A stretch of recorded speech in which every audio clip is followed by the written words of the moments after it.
Let's see. Project Veritas has another quite damning undercover video, or it should be damning anyway. This is of North Carolina State Representative Krystle Matthews, who's running for the Senate in North Carolina. And here she is on tape revealing her true feelings about her white constituents. And it might be a little bit hard to hear if you're listening to the audio, but we'll go through some of this. Go ahead and play it. My district is heavily Republican, and it's heavily white. Wow. I'm not a stranger to white people. I'm from a mostly white town. Yeah. And let me tell you one thing. You gotta know who you're dealing with. Like, you gotta treat them like shit. Like, I mean, that's the only way to respect you. Like, I keep them right here, like, under my thumb. Like, that's where I keep them. Like, you have to. Like, otherwise, they get out of control like kids. Okay, let's pause it there for a second. If you are listening to the audio version, I just want to get you up to speed in case you can't quite tell what's being said here. So this is Krystle Matthews, the South Carolina State Representative, who is black, and she's talking about, very explicitly talking about about white people, white constituents, and she says that they get out of control and you have to treat them like children. And then she also says you have to treat them like pieces of S. Now, it is very interesting. I hope she doesn't have kids of her own, but if she does, maybe there should be a visit from the CPS, because she puts those two together. You treat them like children, which means treating them like pieces of S. Whatever that says about her parenting skills, it certainly says that she is a raging, unapologetic bigot. Let's keep playing some of this. So, like for me, all these other people are tiptoeing around them, and I'm like, no, that's some white shit. I ain't doing that. They'd be like, well, I'm just going to say it's some white shit. Yeah. And that was my problem with Bernie, because he was talking to an all-black crowd, and he was afraid to say black shit. I said, if I'm talking to an all-black crowd, I'm going to say black shit. Yeah. Now, if you don't like it, you get your white ass up and leave. Okay. So that was Krystle Matthews. Now, she has, I just went and checked again to see if she's addressed this at all. Maybe send some kind of tweet or something, even to make an excuse and say, yeah, this is taken out of context. It's like as if there could be a context that would make that okay. White people are pieces of S. But she's not even doing that, right? She's not coming up with any excuse at all. She's certainly not apologizing for it. She's ignoring it, and she's able to do that because she's a Democrat and she's black, which means that the media is not going to hold, and she's a woman, so she's got a lot going for her identity-wise. A lot of boxes are checked, which means she's not going to be held accountable at all. She doesn't even have to address it. She can simply just ignore it like it didn't happen.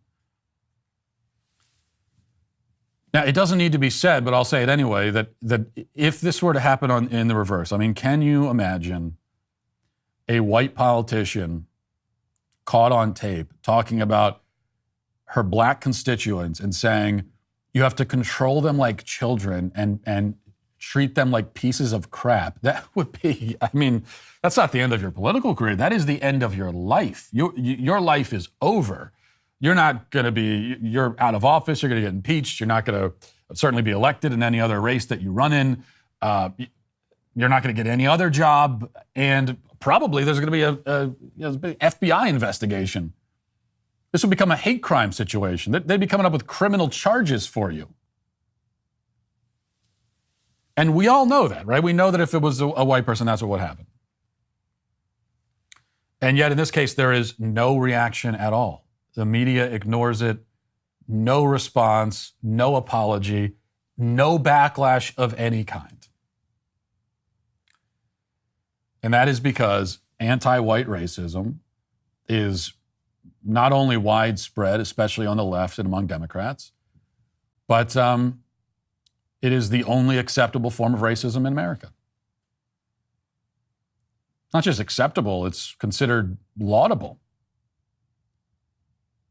You know what? This is not going to hurt her chances in the election.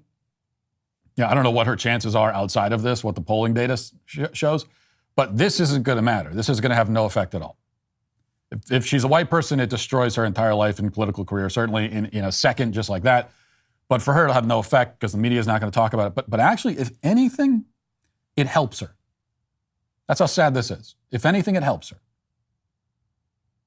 Because it appeals to other anti-white racists, and there are a lot of them out there.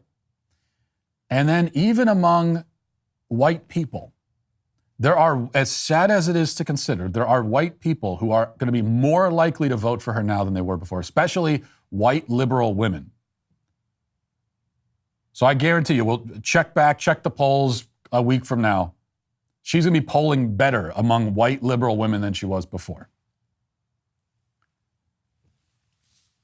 White liberal women, they'll watch that and they're like in ecstasy, practically orgasmic ecstasy, listening to a black woman say that they're all pieces of garbage. They can't get enough of that.